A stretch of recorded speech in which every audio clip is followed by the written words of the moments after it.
déplacement aujourd'hui et je tenais à remercier sincèrement certaines personnes qui viennent de très loin pour assister à la conférence de Madame Darré. Comme vous le savez, certains sont habitués, nous connaissent déjà, et vous savez qu'il est de tradition chez moi de remercier une équipe fantastique de bénévoles qui a pu faire qu'aujourd'hui vous êtes assis dans cette salle. Donc je compte sur vous pour les encourager et les remercier, et je vous demande d'applaudir Rachel, Michael,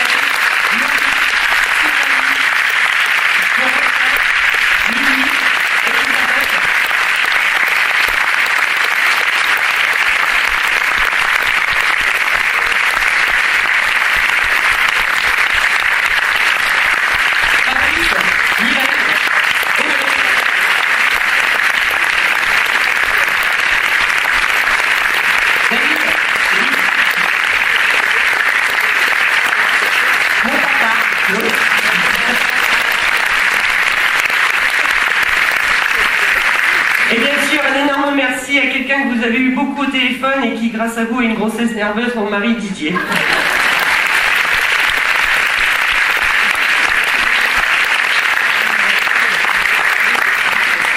Merci pour eux, parce que sans eux, tout ça, ça ne serait pas possible non plus. Alors, contrairement à l'année dernière, nous avons discuté un petit peu avec Patricia. Vous aurez bien sûr une conférence qui va durer 1h30. Suivi d'une dédicace, puisque Patricia tenait à passer un petit moment avec vous. Voilà, un petit moment privilégié avec vous. Donc à l'issue de la conférence, on fera une petite pause, et ensuite, ne vous inquiétez pas, notre belle équipe qui est là vous dirigera pour la dédicace. Et donc maintenant, j'ai il y a une dame brune qui fait des drôles de signes. Je vous demande d'accueillir une dame que j'aime beaucoup, et que je remercie du fond du cœur d'être ce qu'elle est, c'est-à-dire merveilleuse, généreuse et vraie, Madame Patricia Darré.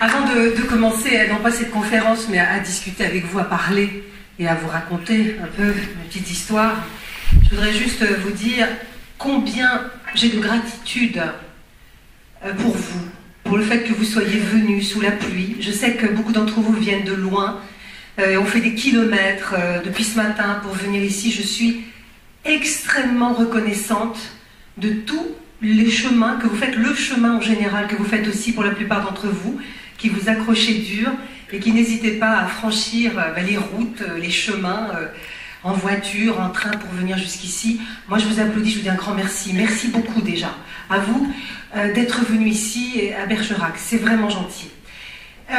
C'est compliqué aussi de parler, c'est vrai que je suis venue l'année dernière, je suis venue il y a 2 ans. J'ai l'impression que l'année dernière j'avais un tout petit peu commencé à parler de ce que j'ai écrit dans le dernier bouquin, c'est-à-dire ce grand chambardement que nous vivons et qui est extrêmement désagréable. Et on ne va pas y aller par 4 chemins. On peut parler du ciel, on peut parler de l'aide que nous avons de l'autre côté, c'est vrai. Mais on est sur Terre et on vit des choses extrêmement difficiles pour la plupart d'entre nous. Certains avec leur emploi, d'autres avec les maladies, d'autres avec les deuils. Enfin, on est tous sur des chemins, tous, parce que ça nous frappe tous un jour ou l'autre, sur des chemins difficiles. Et mon but, et le but des gens comme moi, c'est d'essayer de vous donner des petits indices pour vous en sortir, pour essayer de trouver une espèce de chemin dans le chaos, et pour trouver un peu d'espoir, d'espérance, et aussi une autre manière de vivre. Alors l'année dernière, on avait parlé de ces bouleversements. Inutile de vous dire aujourd'hui, quand on dit changement climatique, avec le temps que nous avons eu pour venir en plein mois de mars, la neige qui tombe à Paris, les tempêtes, les éclairs. Moi, il y a 2 jours en Berry, il y avait des éclairs et de la neige, donc c'est incroyable. On vit des choses, on se rend compte que tout ça est un chambardement sans précédent, et il est difficile d'y mettre une histoire, un passé, parce que de mémoire d'homme, on ne l'a pas connu. Et pour la bonne raison, c'est que ça n'appartient pas à notre mémoire d'homme, mais que ça appartient à la mémoire de la Terre, qui, elle, vit ses cycles, ses changements, ses nouvelles fréquences, et peu importe, elle ne s'occupe pas de savoir si nous sommes dessus, en train d'y vivre ou pas, elle continue ses cycles, ses changements et ses nouvelles fréquences, elle continue d'évoluer.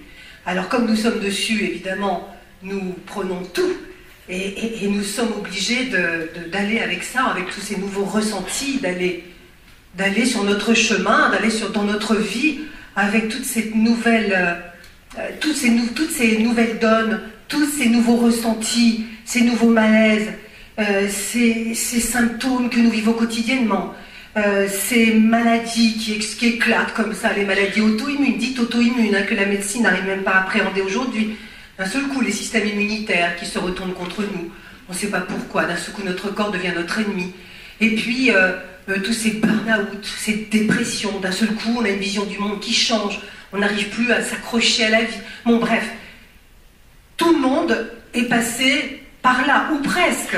On a des symptômes, en tout cas tous autant que nous sommes, de ces choses-là, où on les a eues, où on les a frôlées. Et dans le livre que je viens d'écrire, c'est l'envie aussi, et j'ai commencé par ça, et après on va parler évidemment de bien d'autres choses, mais j'ai commencé par vous rappeler que nous sommes ici, sur Terre, et nous avons la chance d'y vivre. Je sais que ça paraît pour certains une ignominie de dire la chance d'y vivre, quand beaucoup vont me dire, attendez, avec la vie que j'ai, je ne sais pas si c'est une chance, ou si c'est une malédiction. C'est nullement une malédiction, c'est une vraie chance de vivre, ça je voudrais vous le dire avant toute chose. Et l'autre chance que nous avons, c'est d'avoir et de chercher des possibilités de nous sortir de nos impasses. C'est comme un jeu de piste, un jeu d'aventure. Tous les jours, on nous remet nos expériences sur le tapis et on nous dit chaque matin que nous sommes neufs et qu'il faut trouver des solutions et qu'il faut retrouver des solutions. Ça peut paraître compliqué, et puis, quand on a adapté sa vision au monde qui vient, moi, ça a duré quelques mois quand même, hein, parce que j'ai vécu, comme la plupart d'entre vous, des espèces de symptômes épouvantables, l'impression de faire des cauchemars, des nuits qui s'arrêtaient à 3 h du matin, des réveils en sursaut, et puis des sommeils par bribes, on dort de moins en moins longtemps, on se réveille avec des espèces d'oppression, on fait ce qu'on appelle des hyperventilations, la tachycardie, les yeux qui se brouillent, les oreilles qui se bouchent, les acouphènes, et tout un tas de symptômes incroyables. On se dit, mais je suis perdue. Et je m'y suis habituée, je me suis adaptée. Adaptée, ça veut dire qu'aujourd'hui, eh bien, j'ai peut-être quelques-uns de ces symptômes qui sont créés par la fréquence terrestre qui change, parce que, en fait, tout ce que nous vivons aujourd'hui, que ce soit le déséquilibre physique, que ce soit l'arrivée de ces maladies dont on parle, que ce soit aussi le déséquilibre social, socio-économique, etc., ça vient du changement de cette planète, de cette Terre, qui, elle, change de cycle et qui est en train de tout basculer. Elle est en train de monter en puissance au niveau fréquence hertzienne, la Terre est en train de monter en vibration, et elle balaye un petit peu sur son passage, et nous sommes en train de monter en vibration, et nous sommes, nous aussi, en apnée, en perpétuelle apnée, ne sachant plus très bien à quoi rime le passé, parce que ce passé, il est derrière nous, il ne correspond plus à rien, et nous sommes en attente d'un futur que nous ne connaissons pas. Donc on a l'impression d'être sur un pont, on sait ce qu'on a vécu, ça paraît déjà très loin, ça paraît ne plus avoir de sens, et puis ce qui va venir, on ne le connaît pas, on ne sait pas trop, donc on se sent un tout petit peu perdu. Alors ça, c'est une sensation tout à fait normale, et il faut juste prendre conscience que c'est normal, que c'est quelque chose, une information qui nous est envoyée par le système terrestre, et il faut l'intégrer. À partir du moment où on l'intègre, c'est pas que les mots disparaissent du jour au lendemain, c'est que le corps commence à enregistrer que c'est normal, et que eh bien, nous devons nous adapter ou trouver une voie d'adaptation, et il va commencer à travailler. Le psychisme va travailler, le corps va travailler pour chercher une fréquence compatible entre nous et cet environnement. Et il va la trouver petit à petit. Vous avez dû lire sur les sites internet, aussi dans beaucoup de livres qui en parlent, toutes ces histoires de maîtres ascensionnés. On vous dit qu'effectivement la Terre change, que nous sommes en train de monter en vibration parce que nous allons aller dans les systèmes angéliques et que nous serons des bons et des sauvés et que les autres qui n'auront pas été pris dans ces systèmes seront un peu damnés. Moi, je ne suis pas dans ces croyances-là. Je me réfère uniquement aux croyances, pas aux croyances, aux faits physiques de la Terre, c'est-à-dire que la Terre a une émission physique et moi, je m'en tiens uniquement à la physique. C'est-à-dire que je ne colle aucune croyance à ce que je vis, et ce qu'on m'envoie en information n'est pas relié à des croyances, mais juste à des faits physiques. On a parlé l'année dernière, je voudrais en parler parce qu'elle est en train de nous gérer, de déterminer notre vie, de cette loi physique qui s'appelle la résonance de Schumann. Schumann étant un physicien allemand qui a trouvé, il est maintenant 60 ans, que la Terre était en train de monter en puissance au niveau hertzien et au niveau fréquence, et que non seulement ça allait nous déstabiliser, parce qu'on a quand même, on est passé, je crois, dans les années 80, on était à peu près à 7,8 Hertz. Aujourd'hui, nous sommes à 13 Hertz, donc ça veut dire que ça augmente, et nous, on est obligé de, vous voyez ce que je veux dire, d'être en apnée en permanence et de subir cette pression. C'est une pression. Et ce qu'il a trouvé, Schumann, qui est très intéressant, c'est que non seulement on était déstabilisé, mais que le temps s'accélérait. Puisqu'il y a une relation, une corrélation entre l'accroissement de cette fréquence et puis l'accélération des ondes gravitationnelles dont on parle beaucoup maintenant. Et donc le temps s'accélère. Il s'accélère. Le temps passe plus vite. Dans les journées que nous vivons chaque jour, la journée de 24 heures, mais la densité est de 16 heures. C'est-à-dire qu'au lieu de vivre 24 heures en temps, nous vivons que 16 heures. Ce qui veut dire que le matin, nous nous levons et que nous sommes obligés d'accélérer le mouvement dès que nous nous levons pour pouvoir être à l'heure, pour pouvoir correspondre à ce que le système dans lequel on vit depuis des années veut de nous. Ça va très vite. Alors, pour aller encore plus vite que le système et pour essayer de compenser les 24 heures perdues dans ces 16 heures de densité, on se dépêche. Et puis on se dit, ah, c'est bizarre, j'arrive pas du tout à faire ce que je faisais avant, mais je comprends pas, avant j'arrivais à faire des tas de choses. Alors le psy va vous dire, ou le médecin va vous dire, oui, mais il y a aujourd'hui beaucoup d'activités, on pratique beaucoup plus d'activités, ce qui n'est pas forcément juste. Juste, le temps s'accélère et nous ne pouvons plus faire aujourd'hui ce qu'on faisait il y a 20 ans dans la même journée. Sauf qu'on ne le sait pas, toujours. On n'en prend pas conscience. Et donc on essaie de compenser, d'aller plus vite, de faire plus vite les choses. Au travail, on vous demande d'aller plus vite. On vous dit, mais comment? Avant, on était mieux, on était plus performant, il faut aller plus vite, il faut faire plus de choses. Allez, on va plus vite. On va plus vite pour rattraper un temps que l'on n'a plus de toute manière matériellement. Donc, c'est un peu la course, le pédalage dans le vide, la course à rien. Parce que, de toute manière, tout cet effort que nous fournissons, tout ce pédalage fou dans le vide, ça nous amène à nous épuiser. Et les premiers symptômes de cette course au temps, c'est l'épuisement physique.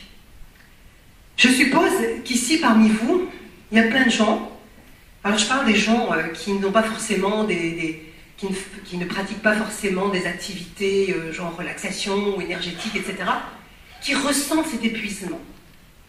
Je suis sûre que parmi vous, il y a des gens qui se lèvent le matin épuisés en disant « je suis fatigué, avant d'aborder la journée, je suis fatigué », même après ma nuit. On n'arrive plus à récupérer le temps. Le sommeil, comme il est extrêmement fractionné, étant donné que les énergies changent et qu'elles nous réveillent 3h du matin, 5h du matin, de plus en plus tôt, on récupère moins et on a cette fatigue qui s'accumule, ce qui veut dire qu'on part déjà dans la journée avec une carence énergétique qu'on ne cherche pas à récupérer. Et donc on s'épuise. On arrive au soir, on est épuisé.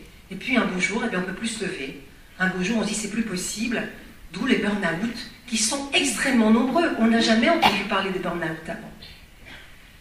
Tout ça, je l'ai découvert en 2008. C'est vraiment l'année où j'ai découvert tout ça, parce que moi-même j'ai été frappée par toutes ces choses que je ne comprenais pas, ces symptômes, cette course au temps. Et c'est en vraiment faisant des investigations que j'ai découvert que les Américains avaient découvert ça bien avant nous, que personne n'en parle, et alors que c'est essentiel, parce que je pense que prendre conscience de ça, c'est quand même réaménager sa vie d'une autre façon, et qu'on n'en parle pas, et qu'on vit avec ça, et qu'on se dépêche, et qu'on est malade, et qu'on ne trouve pas de solution, et qu'il n'y a pas de remède, il n'y a pas de thérapie, et qu'il y a de plus en plus de maladies auto-immunes, des maladies inconnues, comme disent les médecins, maladies non répertoriées aujourd'hui, qui se déclarent tout simplement parce qu'on est épuisé. Parce que le système immunitaire, lui, il n'en peut plus de faire un travail fou, et d'un seul coup, il essaie de faire comprendre, ben voilà, il marche à l'envers, il se rebelle contre nous, et tout est comme ça. La première prise de conscience, c'est que nous sommes aujourd'hui capables de gérer ça et de remettre la machine en marche. C'est-à-dire quand on arrive dans des degrés d'épuisement, devant une société qui quand même n'est pas très engageante en ce moment, c'est vrai, il faut reconnaître, mais qui a toutes ces possibilités de changement qui existent, parce que dans chaque problème, il y a toujours une solution qui est suspendue quelque part et qui existe. C'est juste se dire stop. Alors je sais que dans la partie de mon livre, je dis il faut juste prendre conscience de qui on est, et après je vais vous parler médiumnité, parce que c'est vrai que là on parle un peu de développement personnel, mais l'un ne va pas sans l'autre, parce que tous les messages que j'ai reçus, toutes les choses dont j'ai pris conscience, en fin de compte étaient liées à ça. C'est qu'on nous avertit en permanence de l'autre côté que les choses changent et qu'il faut changer. Seulement nous, on ne le traduit pas de la même façon. On nous dit il faut changer. Pour nous, changer, c'est changer l'heure du lever ou changer des petites choses dans notre vie. On nous demande de changer radicalement. Les gens qui ont fait un burn-out, je ne sais pas s'il y en a parmi vous, je ne sais pas, levez la main ceux qui ont vraiment connu un... Voyez, regardez, vous êtes quand même assez nombreux. Les gens qui ont connu un burn-out savent que après n'est plus possible comme avant. Que tout change, que tout doit être nouveau. On ne peut plus faire exactement les mêmes choses qu'on faisait, d'abord parce que le corps, lui, ne vous le permet pas deux fois, et puis parce que d'un seul coup, l'esprit a compris qu'il faut tout changer, qu'on ne peut plus travailler de la même façon, peut-être même plus dans la même équipe, peut-être même plus dans la même société, et qu'il faut trouver un moyen, j'allais dire, de survivre, presque de vivre. Le moyen, il est toujours à portée de main. On va chercher très loin, on se dit je ne peux pas faire mon travail, etc. Je peux pas. Il y a toujours des solutions existantes qu'on ne voit pas, qui sont juste là pour nous alléger le quotidien. On ne les voit pas parce qu'on est tellement épuisé qu'on n'arrive plus à voir les choses et on a envie de s'en remettre à quelqu'un qui vous soulage. Moi, il y a beaucoup de gens qui viennent me voir en me disant j'arrive, faites quelque chose, prenez ma vie, dites-moi où je vais, dites-moi ce que je dois faire. La chose que moi je ne peux pas faire, c'est de vous dire où vous devez aller. Ça, je ne le peux pas. Chacun a son existence et c'est à vous de décider de votre existence. Personne ne peut décider de votre existence et personne ne peut vous dire tu dois faire ça, tu dois quitter ton travail, tu dois faire ça, tu dois... C'est impossible. C'est juste vous, en conscience avec vous-même, qui devez le faire. Personne ne peut se substituer à votre vie parce que votre vie, elle est unique, parce que vous êtes là pour la vivre, pour décider pour vous-même et pour ne plus avoir peur. Or, la peur, c'est peut-être la première chose qui nous terrasse en permanence. C'est la peur. La peur est là tout le temps. On se lève le matin, on a peur. Moi, je ne l'ai plus parce qu'il y a belle lurette que j'ai envoyé paître la peur et tout ce qui s'ensuit, et je n'ai plus peur vraiment de grand-chose aujourd'hui. Je crois que si j'avais peur, je ne serais pas là en train de vous parler actuellement de tout ça, et je me serais terrée dans mon Berry dès que j'ai découvert que je voyais les morts. Mais cette peur qui est là, qui vous terrasse, qui vous terrifie, qui vous empêche de vous regarder, parce que c'est ça aussi. La peur, c'est celle qui vous dit « Ne te regarde pas, continue, continue. » Non, non, non, on ne s'arrête pas, on ne regarde pas, puis c'est trop compliqué. Je ne veux pas faire d'introspection, je ne veux pas regarder en moi, c'est trop compliqué, moi je ne sais pas faire ça. Alors on vous dit va voir un psy, non mais les psys ne vont pas comprendre parce qu'un psy c'est pour une maladie mentale, moi je ne suis pas malade, je suis juste perdue. Et en fait être perdu, ça veut tout dire et ça ne veut rien dire. Vous savez, j'ai une amie hier qui est rentrée à l'hôpital, elle a craqué et elle est rentrée à l'hôpital pour faire un examen en me disant je sens que je suis au bout du rouleau, je ne peux plus avancer. Et elle ne pouvait plus avancer. Donc elle est rentrée à l'hôpital, elle me dit je ne sais plus quoi faire pour sortir. Comment je vais sortir d'ici? Et je lui dis fais un truc tout bête.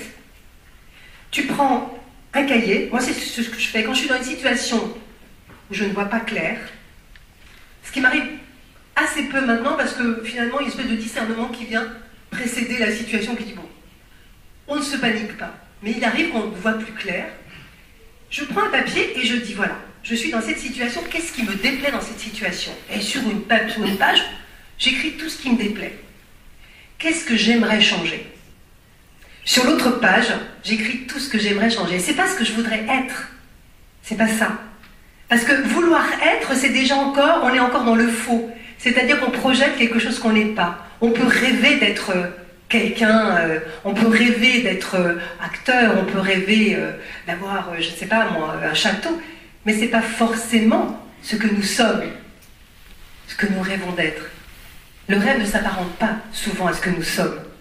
On vous demande juste de devenir ce que vous êtes, d'être, et c'est déjà énorme. La plupart d'entre nous ne savent pas ce qu'ils sont, ne savent pas pourquoi ils sont là. Moi, on me dit, je viens vous voir parce que je ne sais pas pourquoi je suis là.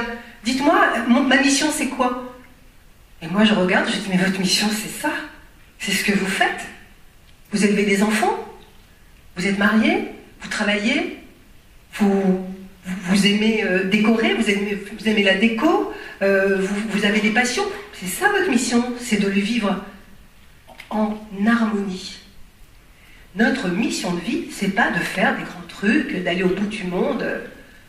Et si on le fait, c'est très bien, si on peut le faire. Mais on n'est pas tous tenus d'aller au bout du monde et sauver le monde. On n'est pas là pour sauver le monde. On est là pour vivre en harmonie. Et vivre en harmonie, c'est hyper difficile. Ça veut dire qu'on est obligé, quand on se lève et quand on va bosser, de ne plus s'enfermer. Et en disant, ouais, de toute façon, les collègues ne comprennent rien, ils ne m'aiment pas. De toute façon, les voisins, ils ne sont pas sympas, ils ne se m'aiment pas. De toute façon, j'ai bien vu, elle ne m'aime pas. On n'arrête pas de porter des jugements. Alors, c'est pas pour être bon ou mauvais, je ne parle pas de bien et de mal. Je parle juste de la carapace dans laquelle on s'enferme en permanence en prétendant que les autres ne nous aiment pas parce que tout simplement, on en a peur. On a peur des choses, on a peur des gens, et donc on y voit des ennemis.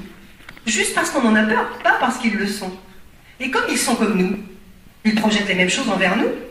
Et donc on passe, on se regarde en chien de faïence, on n'ose pas se parler. Et puis on dit, ouais, t'as vu comment il m'a regardé? Et l'autre dit, t'as vu comment il m'a regardé? Et on n'arrête pas. On a peur. On passe notre vie à nous regarder en chien de faïence et à avoir peur. Ce ne sont que les situations extrêmes qui vont nous lier, ou dans lesquelles on va pouvoir se retrouver. Et quand je dis extrême, c'est souvent la maladie ou la mort.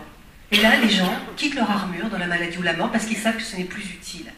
Alors ma question, mon questionnement, moi, c'est, et si on quittait l'armure avant?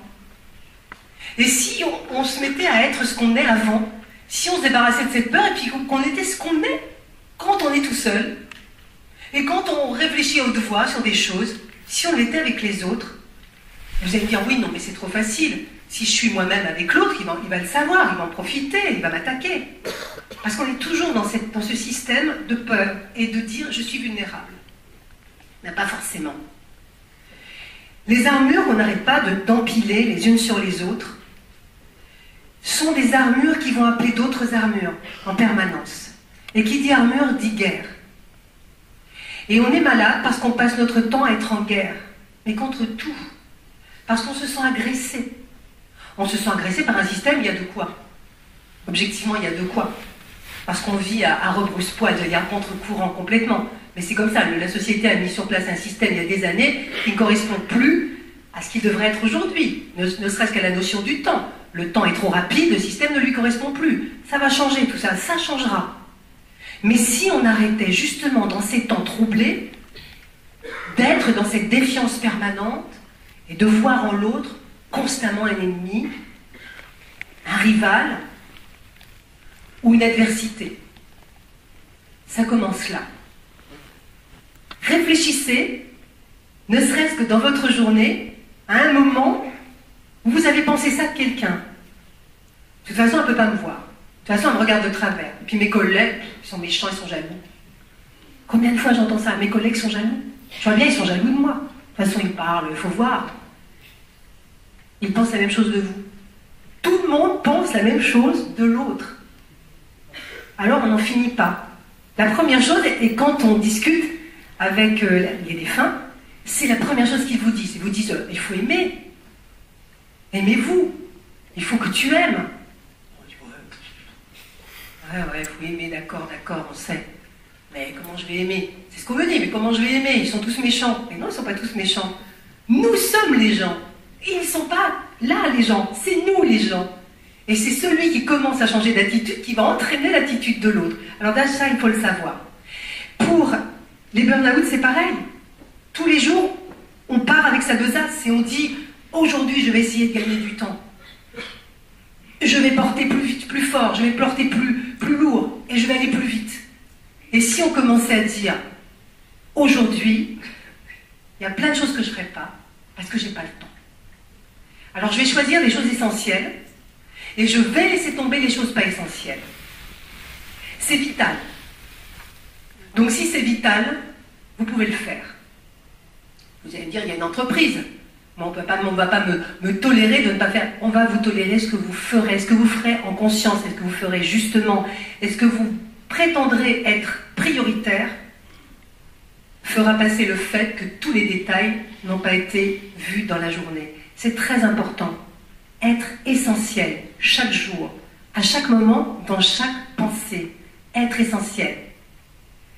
Quand on vient parler à une médium, on ne vient pas parler à des morts pour qu'ils vous disent comment remplir la feuille d'impôt ou comment trouver de l'argent pour partir en vacances, parce que souvent ce sont des demandes qui sont faites. Est-ce que je vais trouver de l'argent pour partir à la montagne? On vient uniquement pour chercher l'essentiel pour soi. Et l'essentiel pour soi réside souvent dans des messages qu'on ne comprend pas toujours ou qui ne répondent pas directement à notre demande, mais qui sont bons pour nous et essentiels pour nous. Ce qui est bon pour nous n'est pas forcément ce que nous désirons. Il faut vraiment se mettre ça dans la tête. Ce qui est bon pour nous n'est pas forcément ce que nous désirons.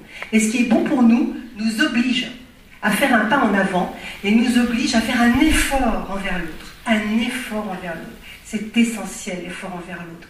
Toujours l'effort envers l'autre. On ne peut pas vivre sans faire un effort envers l'autre. On ne peut pas constamment se replier sur soi en étant la victime du monde entier. On doit toujours faire un effort envers l'autre et se mettre toujours à la place de l'autre. C'est très important. C'est comme ça qu'on commence à dissoudre les animosités. Et on ne peut pas rentrer dans n'importe quelle croyance. Je pense à ceux qui sont dans le New Age ou ceux qui sont dans des thérapies holistiques ou de bien-être. Il y en a beaucoup aujourd'hui et beaucoup de gens les pratiquent. Vous ne pouvez pas aborder ce genre de thérapie si vous n'avez pas commencé un travail en dissolvant vous-même toutes ces peurs et tout ce qui va vous empêcher de communiquer avec les autres et d'être à leur place. Première chose, c'est ça s'appelle l'empathie. C'est pas juste un mot, l'empathie. C'est juste que si on était tous dans l'empathie, eh ben, ça serait beaucoup plus facile, il y aurait une meilleure compréhension, et il y aurait une meilleure tolérance aussi. Ça peut vous paraître un discours moraliste, ça ne l'est pas. C'est un discours physique. C'est presque une loi physique. C'est une énergie physique, l'empathie. C'est un truc physique, c'est-à-dire que quand on se lève le matin et qu'on est dans l'empathie, qu'on ouvre ses fenêtres et qu'on dit « Ouais, je suis vivant, c'est bien, je suis pas trop malade, je tiens sur mes jambes, c'est ce que je fais tous les matins, je vais aller bosser, je vais bosser avec mes petits collègues qui sont bien jeunes, qui ne me comprennent pas toujours, je ne les comprends pas toujours, mais on va dissoudre tout ça parce qu'on est dans l'empathie, on va essayer de comprendre ce qu'il veut dire, essayer de comprendre ce que je veux dire, et ça se passe bien. J'arrive pas en disant « Moi, je pense comme ça », et puis de toute façon, ils m'aiment pas, parce que je suis trop vieille pour eux, et parce que de toute façon, ils m'en veulent. Ça, c'est à proscrire absolument. Les nouvelles énergies de cette terre, la nouvelle société, le nouveau monde qui arrive, j'en parle depuis 2012 de ces changements. Le nouveau monde, on est en plein dedans, là, on est en train de patauger dedans et c'est pas fini parce que ça va tomber encore, ça va encore être pire, on va vivre des grands moments de détresse, mais on va être armés pour les affronter. On va pas être dans la détresse, on va être armés pour guérir et pour les affronter. Il faut partir avec cet esprit vainqueur. On me reproche mon optimisme, on me dit « Ouais, vous êtes hyper optimiste, vous êtes trop optimiste. » Qu'est-ce que c'est l'optimisme ? C'est juste avoir confiance. C'est juste avoir foi en l'avenir, foi en l'autre. Je pense à mon père qui était maquisard et qui me disait que quand il était jeune, il savait qu'ils allaient gagner la guerre, les maquisards. Oui, on savait, ils étaient optimistes. Et on s'en est sortis. Et quand on me dit « Vous êtes trop optimiste », je dis « Mais qu'est-ce que c'est le pessimisme là-dedans? Dites-moi ce que ça apporte. » Il faut avoir cette force, parce que l'optimisme, c'est pas juste une valeur, c'est une force qu'on a en nous, qu'il faut aller chercher tous les jours.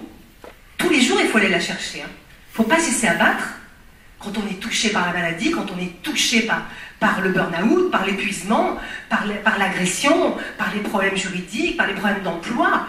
Il faut aller la chercher parce qu'elle est dedans. Elle n'est pas juste virtuelle, c'est une force que vous possédez. Alors, quelquefois, vous venez me voir, vous me dites « Moi, j'arrive pas. Dites-moi, aidez-moi à faire ça, aidez-moi à comprendre. » Je dis « Mais allez la chercher, elle est en vous. Je ne peux pas aller la chercher pour vous. » Elle est en vous. Il y a plein de choses qui vous attendent. C'est là, c'est dedans, c'est là, c'est vous. Et en fait, vous n'arrivez pas à en être conscient. Vous n'arrivez pas à avoir confiance en vous. La confiance. La confiance. C'est incroyable la confiance, avoir confiance. Confiance en l'avenir, confiance en ce qu'on fait, Si je suis là devant vous aujourd'hui, parce que j'ai confiance, moi j'ai confiance en vous, puis je sais que ce que je dis, j'ai confiance en ce que je dis, parce que je l'ai expérimenté, donc je sais que ça marche. Confiance. Si je n'avais pas confiance, je ne serais pas là. On ne serait jamais rencontrés. Il ne se passerait rien. Le docteur Lang, les médecins du ciel ne seraient jamais venus, parce que j'aurais tout rejeté. Je n'aurais pas eu confiance. La confiance. La confiance en soi. Celle qu'on n'a pas dès qu'on est petit, parce que quand on est petit, quelquefois, on a l'impression qu'on ne nous fait pas confiance. Alors on perd la confiance très vite, et il est très très difficile de la rattraper. Il faut toujours la gagner, il faut toujours la retravailler, cette confiance en soi. Et la confiance en soi, elle est liée à une autre chose, c'est la peur. Ne plus avoir peur, c'est avoir confiance. Avoir confiance, c'est ne plus avoir peur. C'est nos deux ennemis. La peur et la victimisation, ce sont nos deux ennemis. Nous sommes des acteurs. Nous pouvons être victimes, nous pouvons être bourreaux, mais nous sommes des acteurs de notre vie. Nous sommes là pour agir et décider chaque jour ce qu'on va en faire. Les petites choses, les grandes choses, on est content de soi, on est moins content de soi, mais on agit et on avance. Dans le livre, il y a une chose dont j'ai parlé aussi, parce que depuis des mois, depuis plusieurs années, je lis beaucoup de choses sur les EMI. Les EMI, ces expériences aux frontières de la mort, qui ont fait verser beaucoup d'encre. J'ai rencontré le Dr Moody, on a même travaillé ensemble, fait une conférence commune en Italie. Et dans tout ce que j'ai lu et dans tous les gens que j'ai rencontrés, à chaque fois, chez tous les spécialistes, on me parle de ces expériences merveilleuses, de la traversée du tunnel vers un monde magnifique où nous attendent des personnages lumineux, cette lumière, et puis les défunts qui viennent à notre rencontre. Je trouve ça merveilleux. Et on me dit, je suis mort et je suis revenu. Bon, au début, j'ai dit très bien. Vous êtes mort et vous êtes revenu. Il y a l'année dernière, c'est à peu près 2 ans, donc mon père a vécu la même chose. On m'annonce que mon père venait de décéder. Je file à la maison de retraite où il était à une résidence-service pas très très loin de chez moi. Et quand j'arrive, mon fils est auprès de lui, les médecins sont auprès de lui, les infirmières qui ont reconnu sa mort sont là, il est étendu, mon frère vient d'arriver, et on me dit, il n'y a plus rien à faire, il est décédé. Et mon fils me dit, il est mort devant moi, il est tombé brutalement. Et je me précipite vers lui, je lui prends la main, et je dis cette phrase, je dis, papa, ça y est, le voyage a commencé pour toi. Et à ce moment-là, j'entends, il se réveille. Profonde respiration, et mon père revient à lui. Il me dit, qu'est-ce qui se passe? Évidemment, le SAMU qui était là depuis 20 minutes avait constaté sa mort, il n'y avait plus aucun signe. Or, mon père se réveille. Et il me dit, mais je vais bien, qu'est-ce qui se passe? Et donc, il était en forme le lendemain, il était revenu dans sa chambre et dans sa maison de retraite. Et nous n'osions pas lui en parler, parce que j'avais peur de le traumatiser en lui disant, voilà, il y a eu une mort clinique, pratiquement. Et il était en forme, il n'y avait aucun, mais vraiment, il n'y avait, alors qu'il avait 87 ans, il n'y avait aucune altération, ni cérébrale, ni fonctionnelle, mais de rien. Et je lui dis, que s'est-il passé pendant ce malaise? Je lui ai dit, tu as fait un malaise. Ah, il dit, c'est très curieux, j'ai vu mon père est venu, son père qui est mort depuis des années. Et mon père m'a dit, tu vois, eh bien, je suis content de te voir. Et il m'a dit cette chose, il m'a dit, il avait même ce parfum, cette eau de Cologne qu'il mettait autrefois, dont je ne me souvenais plus. Et il m'a dit, j'ai entendu le son de sa voix. Or, il y a 50 ans que je n'avais plus entendu le son de sa voix. Ça m'a beaucoup troublée. Et qu'est-ce qu'a dit ton père? Il m'a dit, tu vois, la prochaine fois, ce sera le vrai voyage, mais je ne serai pas loin. Il me dit, mais qu'est-ce qui s'est passé en fait? Je suis mort. Et je lui explique ce qui s'est passé. Mais j'ai toujours cette espèce de doute. Je me dis quand même, un homme de 87 ans, qui reste mort pendant une demi-heure, le temps que j'arrive, qui se réveille sans aucune altération. Oui, bien sûr, je suis bien placée pour dire que beaucoup de choses peuvent arriver, mais ça me paraît un peu fragile. J'en parle, je m'en ouvre à un médecin, qui vient me voir et qui me dit, vous savez, il y a beaucoup de cas de gens qui se réveillent dans les morgues et qu'on a déclaré morts parce qu'en fait, nous ne connaissons pas vraiment les limites de la mort. Et ça a fait un chemin en moi, cette chose-là. Je me suis dit, mais oui, en fait, et si les gens n'étaient pas totalement morts, si malgré le fait qu'il n'y ait aucun signal cérébral et aucun signal cardiaque, s'il y avait une autre vie qui continuait dans ce corps et qui fasse que eh bien, cette conscience puisse sortir, mais rentrer sans qu'il n'y ait une rupture avec le corps. Ça doit être le cas, probablement. Et puis, j'ai cette autre information d'une dame qui m'envoie ce mail, qui me dit, voilà, je suis bien embêtée, car on a fait un électrocardiogramme, et aucun électrocardiogramme ne permet de déceler mon rythme cardiaque. Il n'est visible nulle part. Aucune machine ne permet d'enregistrer mon cœur. Or, je suis vivante. Et là encore, j'ai ce questionnement sur les limites de la médecine. Je me dis, et si sur toutes les théories que nous avons déterminées, c'est-à-dire nous avons envie de parler d'au-delà, expérience proche de la mort, etc., je me dis, et si c'était pas ça? Et si c'était bien différent, les EMI? Est-ce qu'on n'a pas mis très vite des interprétations? Est-ce qu'on n'a pas très vite conclu qu'on mourait et qu'on revenait? Et ça me paraît un peu léger. Et alors, là, j'ai une amie qui est opérée il y a 2 ans et qui fait une expérience aux frontières de la mort, elle aussi, mais en enfer, entre guillemets bien sûr. Hein. Elle vit une expérience terrible, une expérience des plus horribles. Elle a eu tellement peur quand elle est revenue à elle. Elle a traversé des lieux insupportables avec des êtres insupportables qui la torturaient, qui ricanaient. Elle est arrivée jusqu'à un homme, un défunt qu'elle avait connu, qu'elle avait aimé, qui lui a envoyé en disant « Repars vite, retraverse tout ça, repars dans ton corps ».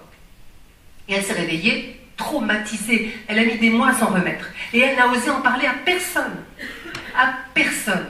Elle me dit « Je ne peux pas, parce que une EMI, c'est forcément paradisiaque, c'est forcément lumineux. Comment moi je vais dire, moi qui suis réputée pour être quelqu'un de lumineux, comment je vais pouvoir expliquer que j'ai vu l'enfer? Je vais être jugée. » Là encore, questionnement. Et j'ai commencé ma petite enquête. Je suis allée m'intéresser à tous ces cas de NDE qui ne se sont pas bien passés. Et là, on découvre des choses ahurissantes.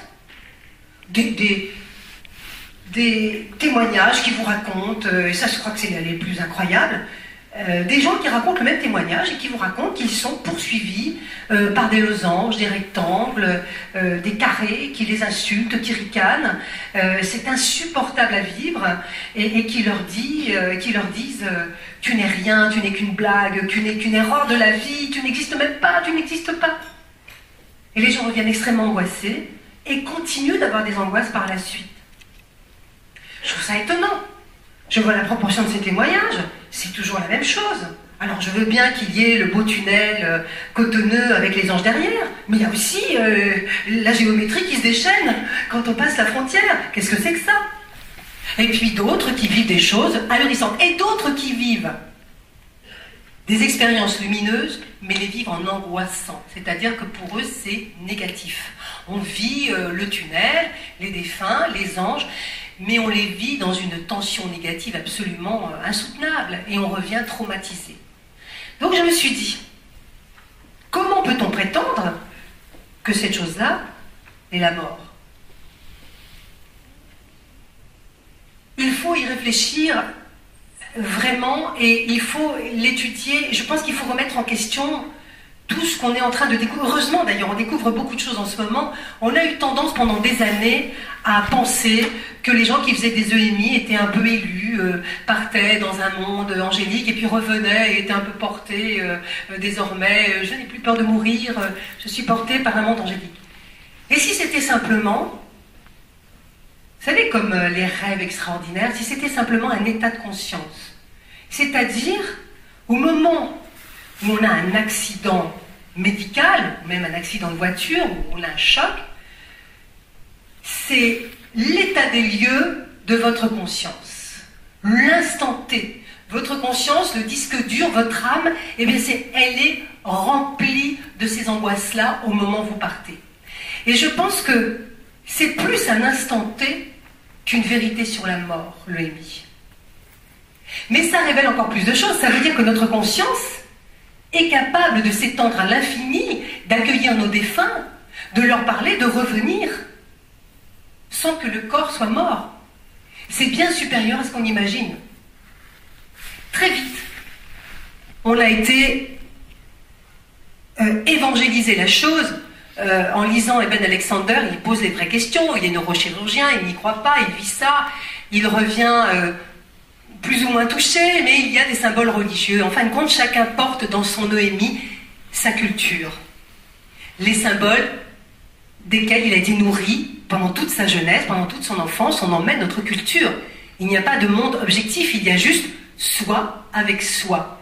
C'est pour ça que je dis, aujourd'hui, l'EMI, c'est un instant T, ce n'est pas une vérité absolue sur la mort. Quand je fais une EMI, je ne vais pas dans l'au-delà. Je reste ici.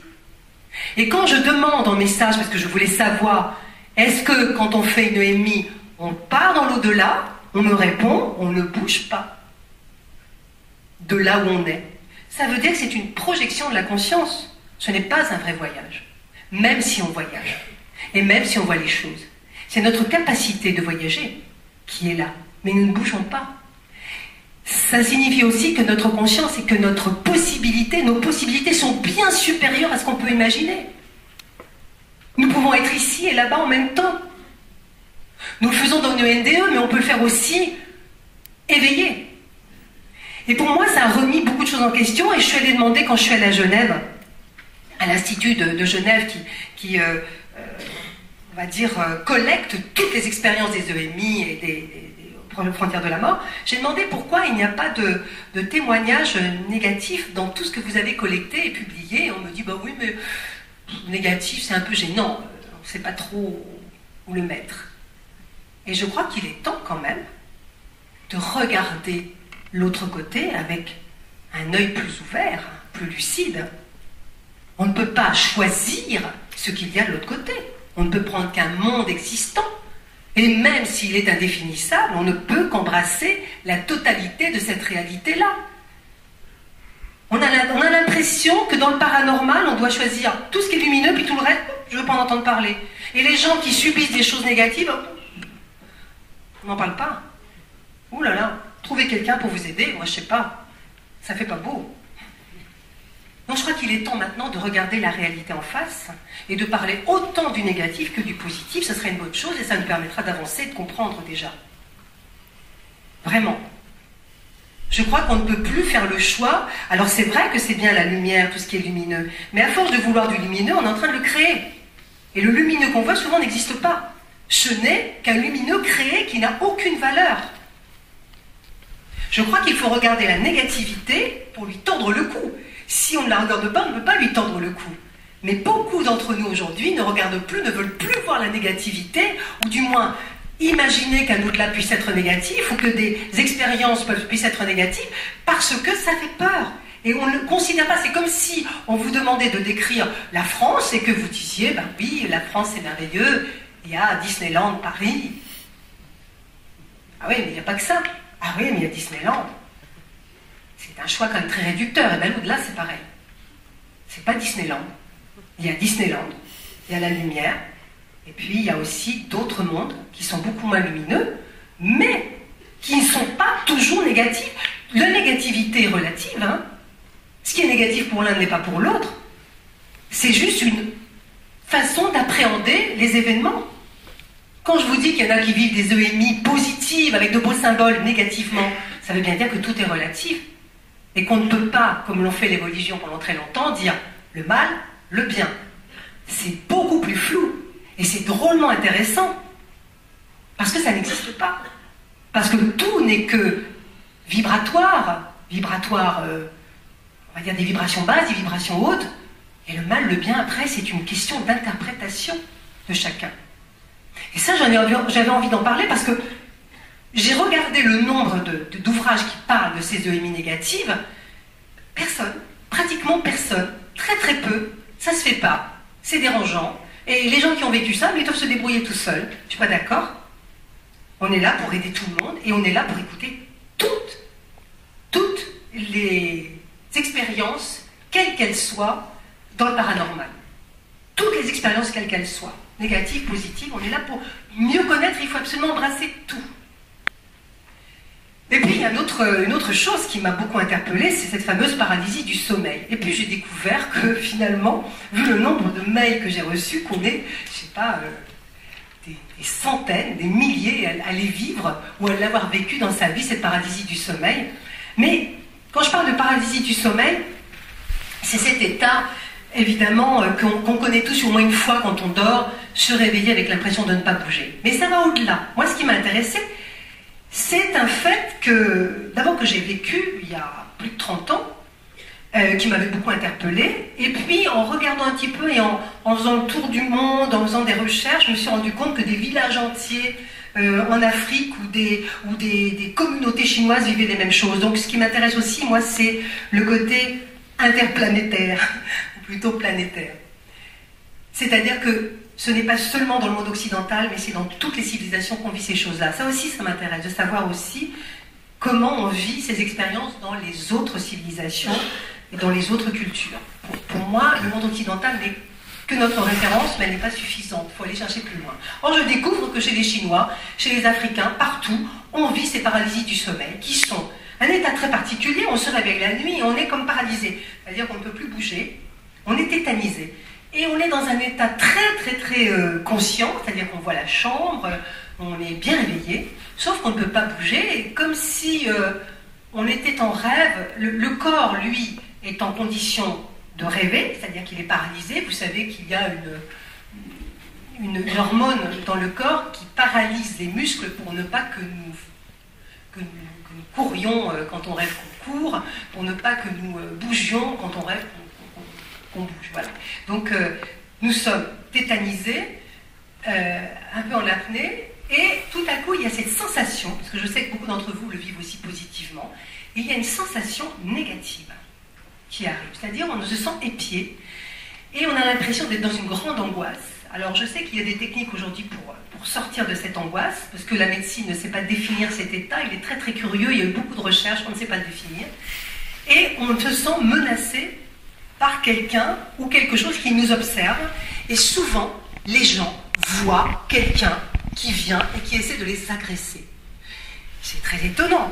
Je l'ai vécu il y a 30 ans, mais d'une manière très bizarre. Je venais d'emménager, donc je venais me marier, et je venais d'emménager dans la maison où je suis maintenant, qui était une maison qui avait été abandonnée pendant des années, une grande maison, et je me souviens, c'était les premières nuits où nous y habitions, et une nuit, je me réveille évidemment, c'était bien avant mon expérience de médiumnité, j'étais pas du tout là-dedans. Hein. Donc c'est justement pour ça que c'est intéressant, j'étais pas du tout là-dedans. Et je me réveille, bien réveillée, tétanisée, je ne peux pas bouger, et je me sens en danger, mon mari dort à côté de moi, et je vois arriver dans la chambre quelqu'un, je vois une ombre, et je la vois marcher distinctement, et je me dis, mais est-ce que je rêve, ou est-ce que je suis... qu'est-ce qui se passe? C'est un rêve, ou c'est une conscience? Je ne sais pas. Et cette ombre vient vers moi, s'assoit sur le lit, et je regarde éberluée, et me met la main autour du cou et essaie de m'étrangler. Et je sens la pression de la main, parce que c'est ça qui est étonnant. Je sens la pression de la main autour de mon cou, et je ne peux plus respirer. Donc, comme je ne peux pas appeler, j'essaie j'écarquille les yeux, et tout à coup, j'appelle mon mari, je lui donne un coup de coude, il se réveille, et la personne, l'entité qui est là, l'ombre que je vois, s'évapore. Et mon mari me demande, mais qu'est-ce qui t'arrive? Et je lui dis, mais écoute, j'ai vu un type, il est rentré, enfin, je ne pouvais pas appeler, et il a essayé de m'étrangler. Il me dit, oui, c'est ça, écoute, endors-toi, voilà, calme-toi, dors, et ça va aller. Évidemment, c'est tellement débile que, bon, je crois qu'il en rit encore là-haut quand il m'écoute raconter ça. Et le lendemain, à la même heure, je vis la même chose. C'est-à-dire que le lendemain soir, à la même heure, la porte s'ouvre, une entité rentre, vient vers le lit, s'assoit sur le lit, je sens les mains, et là, j'essaie d'ouvrir la bouche et je hurle. Et mon mari se réveille, il me dit qu'est-ce qu'il y a encore? C'est bien la veille, c'était déjà le même topo. Je lui dis le type est revenu. Il me dit écoute, ça suffit. Je dis non, mais j'ai vu un type, je sens encore sa main. Il me dit écoute, c'est ridicule, c'est grotesque, enfin, c'est bête, t'as rêvé. Non, je n'ai rêvé pas. Et il me dit écoute, c'est simple, si demain il revient, tu lui fous un coup de boule. Voilà, c'est exactement. Et moi, je garde ça dans ma tête parce que je suis terrorisée, parce qu'à chaque fois, je suis terrorisée. J'ai peur. Moi, je sais bien qu'il y a quelqu'un qui est venu. Et en plus, je me souviens précisément qu'il y avait, vous savez, c'était une ombre, mais il y avait des espèces de reflets. Il avait une chemise, et je me souviens des reflets. Donc, une entité comme s'il portait une chemise, je me souviens des reflets quand il marchait. Donc, c'était très précis. Et le lendemain soir, il revient. Je sais pas possible. Et là, je me concentre. Et je me dis, cette fois, j'ai plus peur parce que je vais. Et je vous assure que c'est vrai. Je vous raconte ça, ça peut paraître. Je sais que ça paraît grotesque. Et on est dans la limite du grotesque, mais c'est pourtant la vérité. Et le type s'assied. Et déjà, quand je me prépare et que je le regarde, je vois cette ombre. Et je vois l'ombre qui me voit me préparer. Et qui fait déjà une espèce de. On se dit, mais qu'est-ce qui se passe là? C'est pas. Et il arrive vers moi. Et je fais, oh, mais je prends toutes mes forces et je dis, maintenant, tu te tires et boum!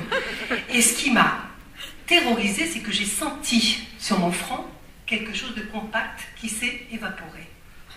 Et je réveille mon mari et je dis, ça y est, je l'ai eu! Et il m'a dit, ah bah c'est bien. Et il s'est endormi. Et ça n'est jamais revenu. Ah, si je vous parle de ça, c'est que je l'ai raconté à tous les amis, tout le monde a ri comme vous, parce que tout le monde a dit, tous les soirs, alors chaque fois que j'allais dîner chez quelqu'un, je racontais mon entité qui venait m'étrangler. Et tout le monde dit, oui, c'est bien, la petite marmotte. Et pendant des années, j'ai gardé ça dans un coin de mon esprit en me disant, je n'ai pas d'explication. Et pourtant, moi, j'ai senti un truc compact, c'était vrai, c'était pas une chose virtuelle, c'était vrai. Il y avait une matière.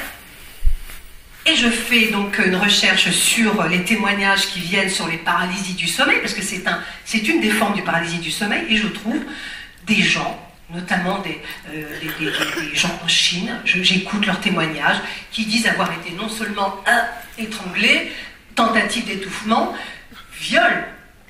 Je reviens de loin. Et avec griffure et inexplicable. C'est-à-dire qu'aujourd'hui, on a organisé dans les cliniques américaines des surveillances. Les médecins font dormir les gens qui souffrent de ces agressions dans des chambres, constatent l'agression, constatent que la personne voit, hurle, se défend, mais ne voit rien d'autre. Donc on ne peut absolument... Alors on peut parler d'hallucination, mais en tout cas il y a quelque chose. Il y a quelque chose d'inexplicable dans ces paralysies du sommeil. Et puis il y a des paralysies du sommeil que je ne mettrai pas dans la même catégorie, où on se sent effectivement en présence de quelque chose qui peut être bénéfique. Ça peut arriver aussi. Mais ces paralysies du sommeil, quand même, me questionnent beaucoup. Car on peut dire rêve, cauchemar, c'est pas un cauchemar et c'est pas un rêve, puisqu'on est bien réveillé. Et les gens qui les vivent sont bien réveillés.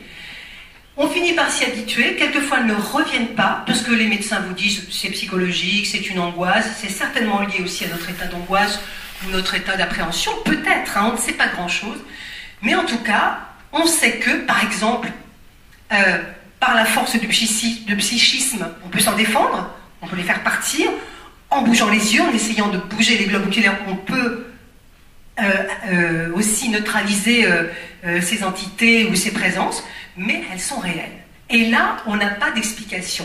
Il n'y a pas d'explication. Je sais pas ici, est-ce qu'il y a des gens qui vivent ces paralysies du sommeil ou qui ont vécu cette sensation? Oui? Levez la main pour que je vois un peu la proportion. Regardez, mais c'est incroyable. Vous voyez, un peu, c'est énorme. Donc, il y a des choses dont on ne parle jamais. Et pourquoi je parle de ça dans mon bouquin? Parce que, pourquoi on n'en parle pas? Moi, ma question, c'est pourquoi on parle de beaucoup de thèmes. Vous achetez les revues sur le paranormal, les bouquins, on parle toujours des mêmes choses, en fait. Hein. Et pourquoi de ça? Ça, qui sont quand même des choses incompréhensibles et difficilement gérables, en fait. Pourquoi on n'a jamais avancé là-dedans? Pourquoi on n'en parle pas? Je vais vous dire pourquoi on n'en parle pas. Parce qu'on n'a pas de réponse et que c'est gênant parce que c'est pas beau. C'est pas agréable. Et j'ai noté que dans le paranormal français, quand c'est pas agréable, on n'en veut pas. On me dit même à moi, oui, mais toi tu vas chercher des trucs black, un peu noirs. Je dis, oui, ça existe. Et c'est pas en les niant, et c'est pas en passant dessus qu'on va résoudre. Il faut chercher. Et il faut résoudre. Et il faut avancer là-dessus. Et je pense qu'on est en train d'avancer, et qu'on va avancer là-dessus, et qu'on va comprendre un petit peu les limites de ce que nous sommes. On est mais vraiment un monde, vous ne pouvez pas imaginer. Même ce que vous imaginez, c'est encore trop petit par rapport à ce que vous êtes. Les limites de ce que nous sommes, vous ne pouvez pas imaginer. C'est dingue. On est dans des capacités absolues de toutes sortes de choses, alors qu'on n'en est pas conscient. C'est pour ça que ça me fait de la peine quand je vois des gens, des jeunes qui viennent me voir en disant « je suis perdu, je ne sais pas où je vais ». Quand je pense tout ce qu'ils ont en eux, toutes les capacités qu'ils peuvent déployer dans leur être, c'est extraordinaire. Et j'en viens donc à parler de notre Dr Lang. Dr Lang qui est, lui, de l'autre côté, avec son équipe de recherche et de chercheurs. Et il n'est pas tout seul dans les défunts à vouloir continuer de donner un coup de main à nous, ici et maintenant, sur Terre. Ça m'a beaucoup aussi frappé de savoir qu'il y a des défunts qui veulent continuer d'aider notre planète, qui est quand même pas...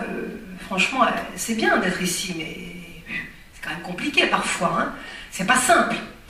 Et je me dis, quand on passe de l'autre côté, on a envie d'évoluer dans des mondes plus légers, plus merveilleux. On sait qu'ils sont dans les terres, ou ils sont dans d'autres cités ou d'autres mondes, quand même plus facile. Ben non, il y en a qui veulent être là pour nous aider, je trouve ça vraiment bien. Et je sais que le docteur Lang n'est pas l'unique médecin défunt qui essaie de soigner les corps